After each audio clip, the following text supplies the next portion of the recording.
Hello everyone, my new video on antibody structure, how to antibody origin, how to antibodies bind their antigens and their types and detailed structure about antibody structures. And if you don't subscribe my channel, then go my channel and please subscribe my channel and press the bell icon to get all notifications.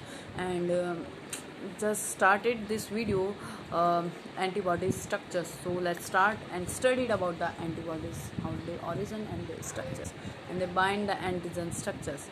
So let's start antibodies. So antibodies इसको हम immunoglobins भी बोल सकते हैं, is a glycoprotein that made to response an antigen can recognize and bind to antigen and causes to its production. Antigen आएगा body में, then antibodies जो होता है प्रोडक्शन स्टार्ट होता है.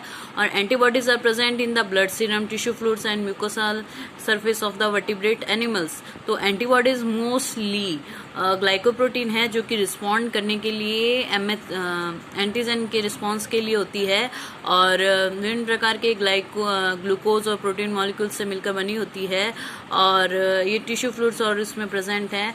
सीरम ग्लाइकोप्रोटीन को हम separated according to their movements through the electric field. Gel electric field में इनके serum glycoprotein can be separated according to the charge by the movement through a gel electric field and classified as a albumin, alpha 1 globulin, alpha 2 globulin and beta globulin and gamma globulin. Serum glycoprotein को हमें separated करना होता है movements के according. Electric field लगा के हम इनको सेपरेटेड कर सकते हैं. Alpha globulin first, alpha globulin second, beta globulin and then gamma globulin. Gamma globulin band is wide because it's contain a heterogeneous class of immunoglobulin, namely IgG, IgA, IgM or IgD. These differ from each other molecular size, structure, charge and amino acids composition and carbohydrate content. Serum glycoprotein को हम separated करते हैं electric field लगा के, like that. ये देखो gamma globulin, beta, alpha 2, alpha 1 और albumin. तो इलेक्ट्रिक फील्ड लगा के उसकी मोशन के अकॉर्डिंग इसको डिफ्रेंशिएट किया गया. तो माइनस और ये प्लस चार्ज आपको शो हो रहे हैं, और यहाँ लिखा है protein concentration in arbitrary units. ठीक है, तो इसमें क्या आ गया, तो इलेक्ट्रिक फील्ड के अकॉर्डिंग सेपरेटेड गया. तो गामा एल्बुमिन, अल्फा 1, 2, बीटा और gamma globulin. Gamma globulin is just little white because इसमें IgG, IgA, IgM और IgD मॉलिक्यूल्स होते हैं, जो कि ये डिफरेंट टाइप्स हैं एंटीबॉडीज के.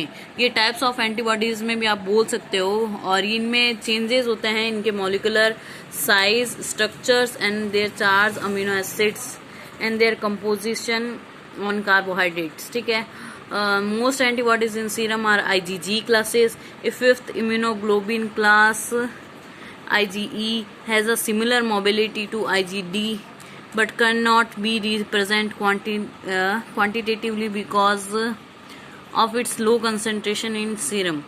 ठीक है, तो मोस्ट एंटीबॉडीज जो सीरम में होती है IgG क्लास की ही होती है. IgG क्लास ज़्यादा अमाउंट में वही प्रेजेंट है. उसके बाद IgE और IgD but can not represent quantitatively because it's concentration लो होती है. IgD की इनकी ज़्यादा होती है. और IgG को 75% ऑफ जो गामा ग्लोबुलिन के टाइप्स हैं, गामा ग्लोबुलिन एंटीबॉडी के जो टाइप्स हैं मैं वो डिस्क्राइब कर रही हूँ. IgG 75% होती है सर्कुलेटिंग इम्यूनोग्लोबिन में.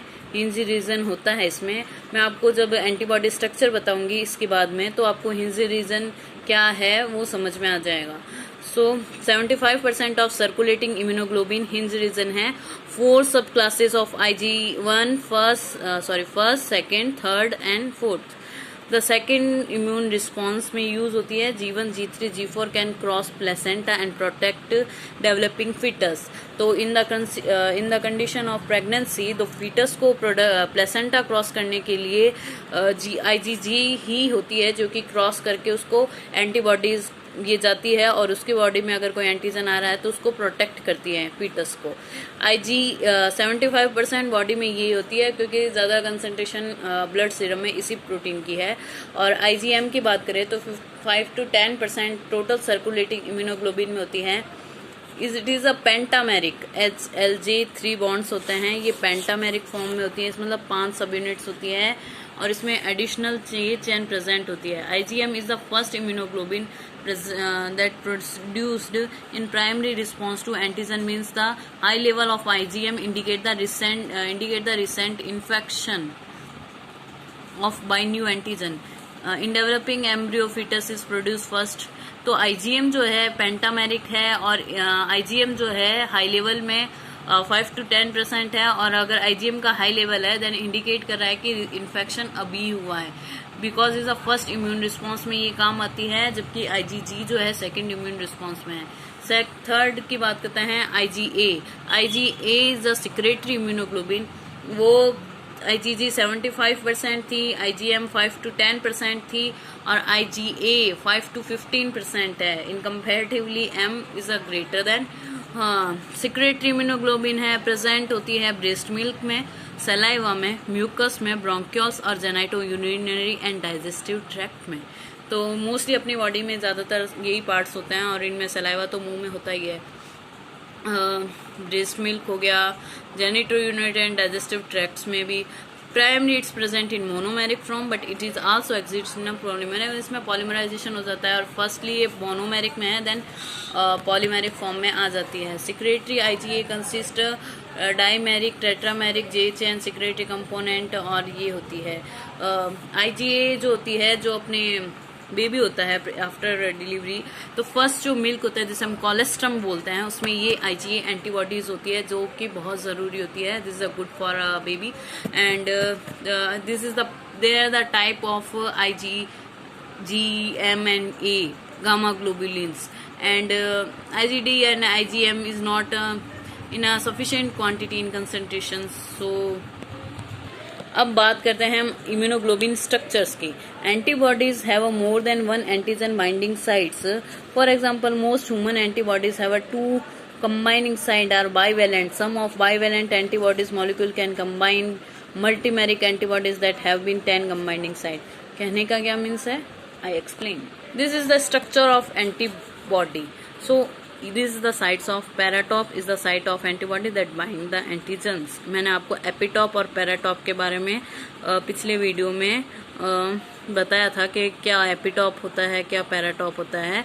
ये देखो 4 रीजन है, तो more than one antigen binding site है, यही बोल रहा था। सो ये लाइन तो क्लियर हो गई कि antigen have a more than one antigen binding sites, most human body 2 combining site, और एंटीबॉडी की स्ट्रक्चर मैंने आपको दिखाई थी, वाई शेप थी, बाइवेलेंट कंडीशन बोलते हैं ऐसे को। और all immunoglobulin molecule have a basic structure compose. उसमें आपको 2 शॉर्ट और 2 लॉन्ग चेन दिख रही है, तो वो टोटल 4 पॉलीपेप्टाइड चेन्स हैं connected with each other disulfide bond. Each light chain consists 220 amino acids and has a mass of approximately 25 kilodalton. Each heavy chain consists of 440 amino acids and has a mass of 50 to 70 kilodaltons. The heavy chains are structurally distinct for each immunoglobulins classes or subclasses. Both live and heavy chain consist to different reason. ऐसे ये बोल रहा है कि all immunoglobulin जो होती है उसकी बेसिक स्ट्रक्चर में 4 पॉलीपेप्टाइड चेन होती है जो कि आपस में डाइसल्फाइड बॉन्ड द्वारा जुड़ी रहती है। जो लाइट चेन होती है वो 220 अमीनो एसिड्स की होती है और वो हैवी चेन जो होती है 440 अमीनो एसिड्स की होती है। और हर एक में लाइट और हैवी चेन्स में क्या होता है कि डिफरेंट रीजन होते हैं, वो भी मैं एक्सप्लेन करूंगी। ये देखो ये लाइट चेन, ठीक है, जो स्मॉल है ये लाइट चेन है और ऊपर वाली हैवी चेन वैसे डिनोट किया हुआ है, आई डोंट, ये क्लियरली दिख रहा होगा आपको।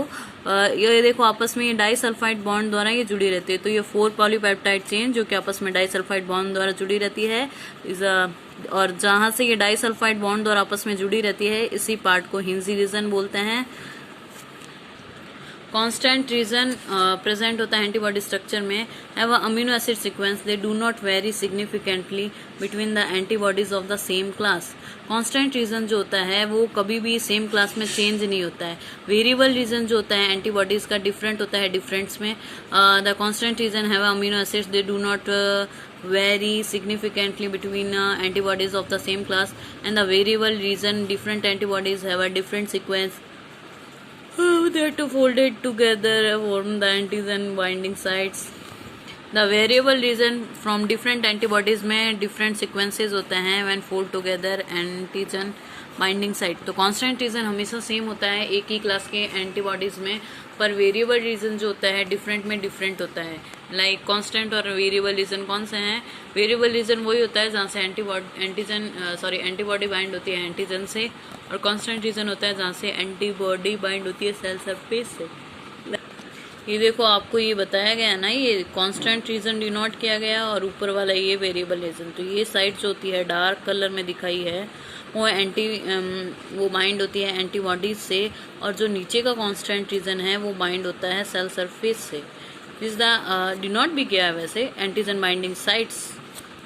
यहाँ से एंटीबॉडीज एंटीजन से बाइंड होती है, कोई भी एंटीजन कोई भी हो सकता है, बैक्टीरिया वायरस से बाइंड होगी और उसको यूं आगे बता रही हूँ process. The four chain are arranged in the form of flexible Y with the hinge region. The hinge region allow from the antibody molecule to assume T shapes. The four chains मैंने आपको अभी बताया था वो Y shaped होती है, और hinge region जहाँ से वो डाइसल्फाइड बॉन्ड द्वारा जुड़ी रहती है वो उसको अलाउ करता है मूवमेंट के लिए। The stalk of the Y is the term of crystallized fragments FC। मैंने आपको बताया था crystallized fragment is a constant region that contain the site of antibody molecule can bind to the cells. जो constant region जो कि antibody से cell surface से bind करती है जिससे एंटीबॉडी, तो उसको FC कहते हैं या क्रिस्टलाइजेबल फ्रेगमेंट्स कहते हैं। The top of the Y consist the antigen binding site, जिसे हम फैब जो कि वेरिएबल रीजन था उसे बताते हैं।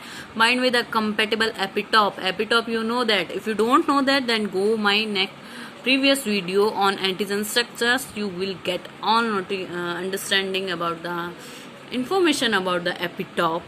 Epitope is the antigen determining sites, वैसे इसने बता दिया है। एंटीजन जहाँ से एंटीबॉडी से बाइंड होता है वो एपिटॉप होता है। पैराटॉप साइट होती है जहाँ से एंटीबॉडी एंटीजन से बाइंड होती है। फिर भी यार वीडियो देख लेना। The FC fragments are composed only a constant region, and the Fab fragment have the both constant and variable region. Both heavy and light chain contain the servus homologous unit of 100 to 110 amino acids, which each unit consists of called a domain. Disulfide bond form the loop 60 amino acids and interchange disulfide bond like a heavy chain together. कहने का ये मतलब है कि जो constant reason था उसे FC से डिनोट किया जहाँ से सेल सरफेस से एंटीबॉडी बाइंड होती है। फैब वो रीजन है जहाँ से एंटीबॉडी एंटीजन से बाइंड होती है। FC फ्रेगमेंट्स जो होता है कांस्टेंट रीजन होता है, और जो फैब होता है उसमें कांस्टेंट और वेरिएबल दोनों रीजन इंक्लूड होते हैं। उसके अलावा बहुत हैवी और लाइट चेन में कुछ लूप्स होते हैं जो कि डोमेन कहते हैं। लाइफ ये देखो FC फ्रेगमेंट्स में खाली कांस्टेंट रीजन है, और जो फैब है इसमें कांस्टेंट और वेरिएबल दोनों रीजन है। ठीक है ना, वेरिएबल रीजन और कांस्टेंट रीजन दोनों है फैब में, और FC में सिर्फ कांस्टेंट रीजन इंक्लूडेड है। यही उसने बताया था। ये एंटीबॉडी स्ट्रक्चर तो हो गई। अब एंटीबॉडीज के टाइप्स कुछ जैसे कि अलग अलग में जो वेरिएशंस होते हैं एंटीबॉडी स्ट्रक्चर के लिए, तो आइसो, एलो और ईडियो टाइप्स के अकॉर्डिंग इसको डिफाइन किया गया है। कैसे? आइसोटाइप्स क्या होता है? When antibody injected into the another person different species then can act as a antigen and antibody rise against to the molecules foreign to the host. इसमें क्या होता है, जब हम एंटीबॉडीज को इंजेक्ट करते हैं दूसरे पर्सन में, तो वो उसके बॉडी उसको एंटीजन मान के उसके अगेंस्ट, उस एंटीबॉडी के अगेंस्ट एंटीबॉडी प्रोडक्शन करवा देती है, उसे एंटीजन मान लेती है। तो इस प्रकार से ह्यूमन इम्यूनोग्लोबिन होता है। क्यों होता है? Because isotopic antibodies can react those part heavy or light chain which distinguish it from all other the class of heavy light chains. क्या कहने का मतलब है? I explain. टाइप की बात करूँ तो referring the variation in the heavy chain constant region associated with the different classes of the normally present in all individuals. मैंने आपको बताया था कि जो इम्यूनोग्लोबिन प्रोटीन्स की बात करें तो एक क्लास की इम्यूनोग्लोबिन प्रोटीन्स में कांस्टेंट रीजन हमेशा सिमिलर होता है। जब वो वेरिएंट हो जाता है तो उस कंडीशन में वो वेरिएंट होने की वजह से बॉडी उस एंटीबॉडी को एंटीजन समझने लगती है। अगर हम उसे सेम स्ट्रेन के हैं दोनों इंसान तो भी उसमें एंटीजन समझने लगती है। तो सेम क्लास एंटीबॉडी है फिर भी अगर कांस्टेंट रीजन में वेरिएशन है तो उसे एंटीजन समझ के उसके खिलाफ एंटीबॉडी प्रोडक्शन करती है। तो isotype is the referring the variation in the heavy chain के ये कांस्टेंट रीजन्स में वेरिएशंस की वजह से हो जाता है, जो कि डिफरेंट होता है नॉर्मली डिफरेंट एंटीबॉडीज में, but in the one class antibodies is the constant region is always same. Variable region one class of antibodies में भी चेंज हो सकता है, but in the cases of different classes of antibodies have a different constant reason, but in the cases of one class antibodies have a constant reason remain always same. I hope you understand कि constant reason एक class के antibodies में हमेशा same रहेगा। हाँ, different है तो उनमें कांस्टेंट और वेरिएबल रीजन सेम नहीं होंगे, और एक क्लास की एंटीजन में वेरिएबल रीजन हमेशा डिफरेंट हो सकता है, जस्ट बिकॉज डिफरेंट एंटीजन से बाइंड करना होता है, इसलिए कई बार चेंज हो जाता है। is the type of isotype, and next is the allotype. The genetically controlled allelic form in immunoglobulin molecule that are not present in all individual. Genetically controlled allelic form. Allotype antibodies identify difference within the class of immunoglobulin, मतलब एक ही class के immunoglobins में जो difference है, amino acids Ig1% may vary slightly the another, but due to the inheritance of different allelic of Ig mutation, thus the antibody from A introduced into the B, the difference of the recognized as a foreign and antibody form the part। मतलब IgG antibodies जो same class के same में same ही होता है, मैंने आपको बताया था, उसमें क्या होता है कि उसने कोई एंटीजन से इंटरेक्ट किया, उसमें कुछ स्लाइटली म्यूटेशन होके चेंज हो गया। अब उस एंटीबॉडी को अगर हम दूसरे पर्सन में इंजेक्ट करेंगे तो वो एज ए एंटीजन काम करेगी और बॉडी में एंटीबॉडी प्रोडक्शन कराएगी। तो एलोटाइप में डिफरेंस जो होता है वो immunoglobin within the class of immunoglobin, और यहाँ जो वेरिएशन था वो लाइट और हैवी चेन के कांस्टेंट रीजन में था। Isotype antibody reacting the heavy and light chain region, like इसमें हैवी चेन है similar, but the different molecular weight, the difference in the amino acids carbohydrate substitutions दैनिजेनिक। Mostly यही है कि जब उसमें when antibody injected into the another person, यही बताया था। तो इसमें डिफरेंस होता है अपने कांस्टेंट रीजन्स में वेरिएशंस की वजह से, इसमें within the class of immunoglobin change की वजह से। Idiotype is a different type in a contrast allotypic difference. Idiotype difference are associated with the antigen binding region. Fab region में जो चेंज होगा अगर, तो उसकी वजह से जो टाइप्स होता है वो इडियोटाइप होता है। If a mouse expose to antigen first time, it form antibody to antigen specially recognize the including antigen. एक माउस में एंटीजन डाला, उसमें उसके प्रति एंटीबॉडी प्रोड्यूस हुई, ठीक है। इफ द एंटीबॉडीज, उसको हमने आइसोलेट किया और injected into the genetically identical, मतलब जेनेटिकली आइडेंटिकल ट्विंस ही होते हैं जिनमें हर चीज सेम होती है। तो उसने उस एंटीबॉडीज को आइसोलेट किया और part of the antibody would appear in the foreign to the recipient, ठीक है। तो बी सेल्स में डाल दिया, तो उसने फिर बी सेल्स ने उसे थोड़ा सा डिफरेंस था एंटीजन बाइंडिंग साइट्स में, तो उसने उसे एंटीजन काउंट कर लिया और उसके प्रति एंटीबॉडी प्रोडक्शन हो गई। तो idiotype is a genetically difference जो आया फैब रीजन्स में डिफरेंस की वजह से, allotype in within the class of immunoglobin difference की वजह से, और आइसोटाइप में है कांस्टेंट रीजन में डिफरेंस की वजह से, और आइसोटाइप में डिफरेंट द कांस्टेंट रीजन में चेंजेस होने की वजह से चेंज हुआ था। तो ये देखो, ये जो पार्ट्स हैं इनको डोमेन मैंने आपको बोला था लूप की तरह से, सल्फाइड ये हिंज रीजन, ये कांस्टेंट, ये एंटीजन बाइंडिंग साइट्स, ये कांस्टेंट रीजन, ये अपने कांस्टेंट और वेरिएबल रीजन हो गए, और उसके अलावा ये एफसी सेगमेंट्स और ये फैब सेगमेंट्स इसमें दोनों आएंगे। तो ये थी पूरी स्टडी एंटीजन एंटीबॉडी की टाइप्स, उसके ऑरिजिन, उसके structures. I hope you like this video. If you like this video, don't be forget to subscribe. Thanks for watching. Thanks for listening. Thank you.